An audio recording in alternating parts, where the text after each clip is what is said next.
আমাদের পৃথিবীর সবচেয়ে উঁচু স্থান মাউন্ট এভারেস্ট, যার উচ্চতা ৮,৮৪৯ মিটার। এইখানে ওঠা আর মৃত্যুর সাথে খেলা করা প্রায় সমান ব্যাপার, কিন্তু তারপরেও কিছু অ্যাডভেঞ্চার প্রেমী এখানে যেতে নিজেদের জীবন বাজি রাখে। সত্য ঘটনার উপর নির্মিত একটা অন্যরকম সার্ভাইভাল মুভি, যার শেষটা ছিল বড়ই অদ্ভুত। হ্যাঁ, বলছিলাম 2015 সালে রিলিজ হওয়া এভারেস্ট মুভিটির কথা। মুভির শুরুতেই আমরা রক নামে একটি মানুষকে দেখতে পাই। রক নিজেও ছিল একজন অ্যাডভেঞ্চার ট্যুরিস্ট এবং সে ছিল একটা বিশাল বড় কোম্পানির মালিক। এই কোম্পানির প্রধান উদ্দেশ্য টাকার বিনিময়ে বিভিন্ন লোকদের অ্যাডভেঞ্চার দেওয়া। ঠিক এমনই একদিন তার কোম্পানিতে একদল টিম আসে, যারা সেই মাউন্ট এভারেস্ট জয় করার জন্য প্রস্তুতি নেয়। মানে তাদের একমাত্র লক্ষ্য ছিল মাউন্ট এভারেস্টের চূড়ায় ওঠা। তার টিমে লোক সংখ্যা ছিল প্রায় 20 জন। যাওয়ার পথে রক স্ত্রীকে জানায় যে সে বাবা হতে চলেছে। এ খবর শুনে রক অনেক খুশি হয় এবং তাকে কথা দেয় যে আমি খুব শীঘ্রই ফিরে আসব। এরপর শুরু হয় তাদের রহস্যময় যাত্রা। 30শে মার্চ একটি এয়ারপোর্টে গিয়ে পৌঁছায় এবং সেখান থেকে একটি বাসে করে তারা যাত্রা শুরু করে। কিছুটা দূর যাওয়ার পর তারা একটি হোটেলে এসে পৌঁছায়। তখন রক তার টিম মেম্বারদের মাউন্ট এভারেস্ট সম্পর্কে কিছু ধারণা দিতে থাকে। রকের টিমে সাধারণত সবাই অ্যাডভেঞ্চার প্রেমী, যার কারণে কম বেশি পাহাড় পর্বতে ওঠার অভিজ্ঞতা তাদের ছিল। কিন্তু তাদের মধ্যে একজন মহিলা ছিল যে একটু ভিন্ন রকম, আর তার নাম ছিল ইউসুকু। ইউসুকু এর আগেও মাউন্ট এভারেস্টে ওঠার চেষ্টা করেছিল, কিন্তু সে 6টি ক্যাম্পে পৌঁছালেও 7 নম্বর ক্যাম্প মানে মেইন উচ্চতায় পৌঁছাতে পারেনি, যার কারণে সে আবারও এসেছে মাউন্ট এভারেস্ট জয় করার জন্য। তখন রক তাদেরকে জানায় যে আমাদের এই যাত্রা 40 দিনের মধ্যেই শেষ করতে হবে, মানে আমরা 40 দিনের মধ্যেই মাউন্ট এভারেস্ট জয় করতে পারবো। রাতটা সেদিন এভাবেই কেটে যায়। পরের দিন সকালে তারা হেলিকপ্টারে করে রওনা দেয় এবং রূপনায় এসে পৌঁছায়। এই রূপনা জায়গাটি ছিল মাটি থেকে প্রায় 9383 ফুট উপরে, সুতরাং এখানে হেলিকপ্টার ছাড়া আসা প্রায় অসম্ভব বিষয়। এরপর রক ও তার টিম পায়ে হেঁটে যাত্রা শুরু করে এবং লাচ্ছি নামে একটি বাজারে গিয়ে পৌঁছায়, যেখানে তাদের কাগজপত্র চেক করা হয়। কাগজপত্র চেক শেষে তারা আবারও পথ চলা শুরু করে এবং তারা প্রথমে গিয়ে পৌঁছায় তাদের বেস্ট ক্যাম্পে। এই বেস্ট ক্যাম্প মাউন্ট এভারেস্টের সব থেকে নিচে অবস্থিত, কিন্তু মাটি থেকে তার উচ্চতা ছিল 17,600 ফুট উপরে। তাহলে বোঝাই যাচ্ছে যে মাউন্ট এভারেস্টের চূড়া আসলে কতটা উঁচুতে। এখানে তাদের মতো আরো অনেক টুরিস্ট কোম্পানি তাদের ক্যাম্প করে রেখেছিল, কারণ এখানে অনেকেই প্রতিনিয়তই মাউন্ট এভারেস্ট জয় করার জন্য আসে। রক তার টিমমেটদের কোম্পানির ম্যানেজার হেলেনের সাথে পরিচয় করিয়ে দেয়। হেলেন মূলত একজন ক্যাপ্টেন।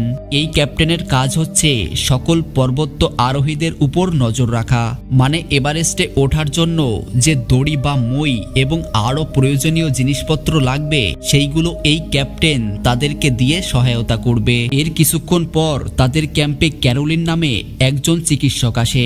রক তাদেরকে জানায় যে ক্যারোলিন আমাদের চলার পথে কেউ যদি অসুস্থ হয় তাহলে তার চিকিৎসা করবে। ক্যারোলিন প্রথমেই টিম মেম্বারদের জানিয়ে দেয় যে মাউন্ট এভারেস্টে ওঠার পথে সবচেয়ে বড় সমস্যা হলো অক্সিজেন। তুমি যত উপরে উঠবে তোমার নিঃশ্বাস নেওয়া ততটাই কষ্ট হবে, আর তোমাদের কাছে অক্সিজেন থাকলেও সেটার পরিমাণ খুব বেশি হবে না। সুতরাং তোমাদেরকে কম অক্সিজেনের মাধ্যমে কিভাবে নিঃশ্বাস নিতে হয় এটা আগে বুঝতে হবে। সেই দিন সন্ধ্যা থেকেই তাদের যাত্রা শুরু হয়। মাউন্ট এভারেস্টে চলার পথে ক্যাপ্টেন আগে থেকেই অনেক জায়গায় দড়ি ও মই রেখে এসেছিল, যার মাধ্যমে তাদের পথ চলতে হবে। এরপর রক ও তার টিমমেট কিছুটা দূর চলার পর 1 নম্বর ক্যাম্পে এসে পৌঁছায়। এই ক্যাম্পের উচ্চতা ছিল 19,500 ফুট। এখান থেকেই মূলত শুরু হয় অক্সিজেনের সমস্যা, অর্থাৎ এখান থেকেই তাদেরকে অক্সিজেন সাথে নিয়েই চলতে হবে। সেই রাতটা তারা প্রথম ক্যাম্পে কাটিয়ে দেয় এবং পরের দিন সকাল হতে না হতেই শুরু হয় আবারও যাত্রা। ধীরে ধীরে আকাশ ছোঁয়া পর্বতের গা ঘেঁষে পথ চলতে থাকে এবং 23শে এপ্রিল তারা দ্বিতীয় ক্যাম্পে এসে পৌঁছায়, যার উচ্চতা ছিল 21,300 ফুট। এতটা পথ তারা অক্সিজেন মাস্ক ছাড়া পার করলেও রক খেয়াল করে যে তাদের টিম মেম্বারদের এখান থেকে শ্বাস নিতে কষ্ট হচ্ছে, আর এদের মধ্যে ড্রাক নামে একটি লোক ছিল, তার একটু বেশি অক্সিজেনের সমস্যা দেখা দিয়েছিল। রক সবাই সবাইকে জানায় যে আজকের রাতটা তারা এখানেই কাটিয়ে দেবে। সাথে রক ডার্ককে এটাও বলে যে তোমার যদি নিঃশ্বাস নিতে কষ্ট হয় তাহলে আজকের রাতটা তুমি অক্সিজেন মাস্ক পরেই ঘুমাবে। সেই দিন রাতটা তারা দ্বিতীয় ক্যাম্পে কাটিয়ে দেয় এবং পরের দিন সকালে শুরু হয় তাদের আবারও পথ চলা। কিন্তু সেই দিন তাদের ভাগ্য সহায় ছিল না। দেখা যায় আজকের ওয়েদারটা একদমই খারাপ। প্রচন্ড বাতাস আর হিমশীতল তুষারের কারণে তারা কিছুতেই সামনে যেতে পারছিল না। রক তখন তাদের টিম মেম্বারদের জানায় যে এখন আমাদের উচিত দ্বিতীয় ক্যাম্পে ফিরে যাওয়া, কারণ এরকম আবহাওয়ার মধ্য দিয়ে যাত্রা করা অনেকটাই ঝুঁকিপূর্ণ। রকের কথা মতো সবাই তাই করলো। কিন্তু ফেরার পথে ঘটে আরেকটি ঘটনা। দেখা যায় তাদেরকে সিঁড়ি দিয়ে তৈরি একটি ব্রিজের উপর দিয়ে পার হতে হবে। এই ব্রিজটা সবাই সতর্কতার সাথে পার করলেও শেষে গিয়ে দেখা যায় যে বেগ নামে একটি লোক পা পিছলে পড়ে যায়। সে কোনোভাবে ব্রিজের মইটা ধরেছিল। এরপর সবাই মিলে অনেক চেষ্টার পর তাকে উদ্ধার করে আবারও ক্যাম্পে ফিরিয়ে আসে। ক্যাম্পে গিয়ে রক স্কট নামে একটি লোকের সাথে তাদের পরিচয় করিয়ে দেয়। সেও ছিল রকের মতো একজন ট্যুরিস্ট কোম্পানির মালিক। স্কটও তার টিম নিয়ে মাউন্ট এভারেস্ট জয় করতেই এসেছিল। তখন রক তাকে জানায় যে আমাদের লক্ষ্য যেহেতু একটাই, তাহলে আমরা তো একসাথেই পথ চলতে পারি, আর একসাথে গেলে আমরা খুব সহজেই বিপদের মোকাবেলাও করতে পারবো। স্কট একটু ভাবনা চিন্তার পর রকের কথায় সম্মতি জানায়। এইভাবেই কয়েক ঘন্টা পার হয়ে যায়। এরপর রকের ম্যানেজার হেলেন তাকে একটি চিঠি দিয়ে বলে যে এটা তোমার জন্য। আসলে চিঠিটা ছিল রকের স্ত্রীর, যে রককে জানায় যে তুমি খুব শীঘ্রই একটা কন্যা সন্তানের বাবা হতে চলেছ। এটা শুনে রক অনেকটাই খুশি হয়। রাতটা এভাবেই কেটে যায় এবং পরের দিন সকালে শুরু হয় আবারও যাত্রা। অনেক বিপজ্জনক পথ আর তুষার পার করে অবশেষে তারা এসে পৌঁছায় ৩ নম্বর ক্যাম্পে, যার উচ্চতা ছিল ২৪,০০০ ফুট। ক্যাম্প যেহেতু মাটি থেকে ২৪,০০০ ফুট উচ্চতায় ছিল, তাই সেখানে অক্সিজেন ছাড়া এক মুহূর্ত পথ চলা অসম্ভব, যার কারণে সবাইকে অক্সিজেন সিলিন্ডার সাথে নিয়েই চলতে হয়। যতদূর পর্যন্ত চোখ যায় শুধু তুষার আর তুষার, যেখানে একটু ভুল হলেই মৃত্যু অনিবার্য। এমন সময় রকের ফোনে হেলেনের কল আসে। হেলেন রককে জানায় যে ২-১ দিনের মধ্যে এখানকার আবহাওয়া অনেক খারাপ হতে চলেছে, অর্থাৎ বিপদ তাদের সামনে। সুতরাং তোমরা এখন ৩ নাম্বার ক্যাম্পেই ফিরে যাও এবং ওয়েদার ঠিক হলে তোমরা আবারও যাত্রা শুরু করবে। কিন্তু রক হেলেনকে জানায় যে মাউন্ট এভারেস্টের আবহাওয়া কখন কেমন হবে সেটা কেউই বলতে পারে না, অর্থাৎ আবহাওয়া একটু ঠিক হলেই আমরা আবারও পথ চলা শুরু করব। পরদিন সকালে আবহাওয়া একটু ভালো হলে তারা ৩ নম্বর ক্যাম্প থেকে আবারও যাত্রা শুরু করে। কিন্তু যাওয়ার পথে তাদেরকে নানা বিপদের সম্মুখীন হতে হয়, যেমন তুষারঝড় ও খণ্ড খণ্ড বরফ। চারিদিকে কেমন যেন একটা নিস্তব্ধ পরিবেশ। সুতরাং যতদূর চোখ যায় শুধু পাহাড় আর পাহাড়। ২ থেকে ৩ ঘন্টা সার্ভাইভ করার পর অবশেষে তারা ৪ নম্বর ক্যাম্পে এসে পৌঁছায়। কিন্তু ৪ নম্বর ক্যাম্পে এসে পৌঁছানোর পর তাদের জন্য নিঃশ্বাস বন্ধ হয়ে যাচ্ছে, কারণ সেখানে অক্সিজেনের মাত্রা একদমই ছিল না। তখন রক সকলকে জানায় যে এটা মাউন্ট এভারেস্ট, এখানে যখন তখন আবহাওয়া ভয়ানক রূপ নিতে পারে, আর যতক্ষণ না পর্যন্ত আবহাওয়া ঠিক হচ্ছে ততক্ষণ পর্যন্ত আমরা এখানেই থাকব। দিন শেষে রাত হয়।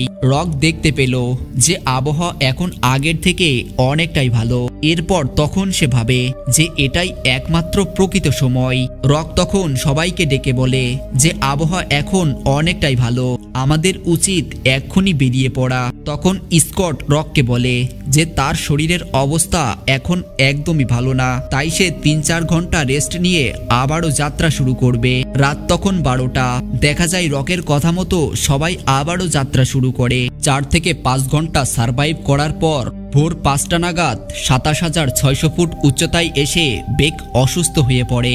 রক বেককে থামার কারণ জানতে চাইলে সে বলে যে কিছুদিন আগেই আমার চোখের অপারেশন করিয়েছি, তাই প্রচন্ড ঠান্ডা আর তুষারের কারণে আমি এখানে ঠিকমতো কিছুই দেখতে পারছি না। রক তখন কোনো উপায় দেখতে না পেয়ে বেককে বলে যে তুমি তাহলে ৪ নাম্বার ক্যাম্পে ফিরে যাও, আর না হলে তুমি এখানেই কিছুটা সময় অপেক্ষা করো এবং তোমার চোখের অবস্থা একটু ঠিক হলেই আবারও যাত্রা শুরু করবে। কথা বলে তারা সামনের দিকে এগিয়ে যেতে থাকে। এইভাবে কিছুটা পথ চলার পর রক খেয়াল করে যে সামনে ওঠার জন্য আর কোনো দড়ি বা মই কিছুই নেই।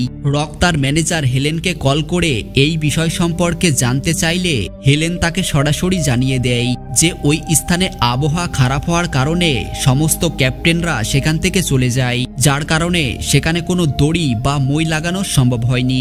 এরপর রক কিছু অভিজ্ঞ লোকদের নির্দেশ দেয় যে ওই সমস্ত স্থানগুলোতে দড়ি লাগানোর জন্য। এর মধ্যে রকের একজন টিম মেম্বার ডার্ক অনেকটাই অসুস্থ হয়ে পড়ে। ডার্কের এমন অবস্থা দেখে রক তাকে জানায় যে আমরা সফলতার খুব সামনে চলে এসেছি, তোমাকে আরেকটু ধৈর্য ধরে সামনের দিকে এগিয়ে যেতে হবে। কাজ শেষ করে তারা আবারও উপরে উঠতে শুরু করে। দুপুর ঠিক 1:14 তারা এভারেস্টের সর্বোচ্চ চূড়ায় উঠতে সক্ষম হয়। সেখানে পৌঁছে সবার খুশি এতটাই ছিল যা ধারণার বাইরে। রক তখন হেলেনের কাছ থেকে এটা জানতে পারে যে আর কিছু সময়ের মধ্যেই এই স্থানের আবহাওয়া খুব ভয়ানক হতে চলেছে, তাই যত দ্রুত সম্ভব তাদেরকে ক্যাম্পে ফিরে যেতে হবে। দেখা যায় তারা ধীরে ধীরে নিচে নামতে শুরু করে, কিন্তু নিচে নামার পথে রক ডার্ককে দেখতে পায়। অসুস্থতার কারণে তারা ডার্ককে ফেলে রেখেই এভারেস্টের চূড়ায় পৌঁছে গিয়েছিল। ডার্ক তখন রককে বলে যে সেও এভারেস্টের চূড়া জয় করতে চায়, কারণ এটাই তার শেষ সময়। দ্বিতীয়বার হয়তো সে আর এখানে আসতে পারবে না। ডার্কের এমন আত্মবিশ্বাস দেখে রক অনেকটাই অবাক হয় এবং তাকে বাধা না দিয়ে সে নিজেই ডার্ককে নিয়ে আবারও পথ চলতে শুরু করে এবং বিকেল 4টার সময় ডার্কও তার লক্ষ্য পূরণ করতে সক্ষম হয়। কিন্তু এই খুশির মধ্যেই কি ভয়ঙ্কর বিপদ তাদের জন্য লুকিয়ে রয়েছে এটা কিন্তু তারা স্বপ্নেও ভাবতে পারেনি। দেখা যায় সেখান থেকে নামার পথে হঠাৎ করে ডার্ক আবারও অসুস্থ হয়ে পড়ে। রক তখন বুঝতে পারে যে ডার্কের অক্সিজেন প্রায় শেষ। সে হেলেনকে কল করে এবং বলে যত দ্রুত সম্ভব কাউকে দিয়ে অক্সিজেন সিলিন্ডার পাঠিয়ে দিতে, কিন্তু হেলেন তাকে সরাসরি না করে দেয়, কারণ তাদের কাছে অবশিষ্ট আর কোনো অক্সিজেন সিলিন্ডার নেই। আর থাকলেও সেটা কোনোভাবেই পাঠানো সম্ভব নয়, কারণ কিছু সময়ের মধ্যেই আবহাওয়া ভয়ঙ্কর রূপ নিতে চলেছে। কোনো উপায় দেখতে না পেয়ে তারা আস্তে আস্তে নিচে নামার চেষ্টা করছিল। তখন তাদের দিকে ধেয়ে আসে বিশাল এক তুষার ঝড়। সেই ঝড়টা এতটাই ভয়ঙ্কর ছিল যে সামনে কি আছে তারা সেটাও ঠিকমতো দেখতে পারছিল না, ফলে তারা একরকম অন্ধের মতো পথ চলতে থাকে। এদিকে তাদের অক্সিজেনও প্রায় শেষ। রক কোনোভাবে অক্সিজেন নিতে পারলেও ডার্ক একদম নিঃশ্বাস নিতে পারছিল না। তখন রক ডার্ককে একটি জায়গা দেখিয়ে বলে যে তুমি এখানেই অপেক্ষা করো, আমি তোমার জন্য অক্সিজেন নিয়ে আসছি। তবে ডার্ক রকের কথা না শুনে তার সাথে সাথে নিচে নামতে শুরু করে, আর ঠিক তখনই সে পা ফসকে নিচে পড়ে যায়। রক শব্দ শুনতে পেয়ে পিছনে তাকালে সে দেখতে পায় যে ডার্ক নিচে পড়ে মারা গেছে।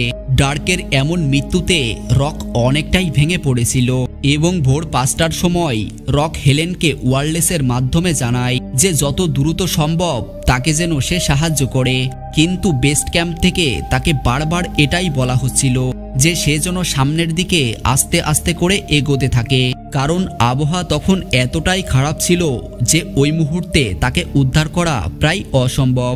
রক বারবার হেলেনকে বলছিল যে তোমরা যদি খুব শীঘ্রই অক্সিজেন সিলিন্ডার না নিয়ে আসো তাহলে আমি এক্ষুনি মারা যাব। রক তখন বুঝতে পারে যে তার আর এখান থেকে বেঁচে ফেরা সম্ভব নয়, তাই সে হেলেনকে বলে যে আমাকে শেষবারের মতো আমার স্ত্রীর সাথে কথা বলিয়ে দাও। হেলেন রবকে তার স্ত্রীর সাথে কথা বলিয়ে দেয়। রব তার স্ত্রীকে বলে যে আমার হাতে আর সময় নেই, তুমি আমাকে ক্ষমা করো, কারণ আমি তোমাকে দেওয়া কথা রাখতে পারলাম না, কিন্তু আমার একটা কথা তুমি রাখো, আমাদের মেয়ের নাম তুমি সারা রাখবে। এ কথা বলেই রক সেখান থেকে নিচে পড়ে মারা যায়। পরদিন সকালে বেগের জ্ঞান ফিরে আসে। আসলে ওই দিন বেগ চোখে সমস্যার কারণে নিচেই থেকে গেছিল, যার কারণে সে কোনো মতে বেঁচে যায়। এরপর বেগ ধীরে ধীরে নিচে নামতে শুরু করে।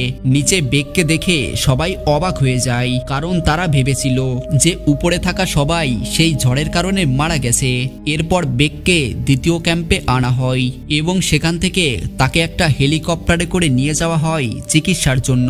ওইদিকে দেখা যায় যে আবহাওয়া একটু স্বাভাবিক হলে রেস্কিউ টিম উপরে গিয়ে স্কটের মৃতদেহ দেখতে পায়, অর্থাৎ কাল রাতে সেও মারা যায়। মুভির শেষে আমরা দেখি রব হর্স ও বাকি সবার মৃতদেহ সেই এভারেস্টের চূড়ায় পড়ে আছে, কারণ তাদেরকে এখনো উদ্ধার করা সম্ভব হয়নি। এই মুভিটা এখানেই শেষ হয়ে যায়। ভিডিওটা ভালো লাগলে একটি লাইক করে দিও। চ্যানেলে যদি তুমি নতুন হয়ে থাকো তাহলে সাবস্ক্রাইব করে রাখো এরকম ভিডিও দেখতে চাইলে।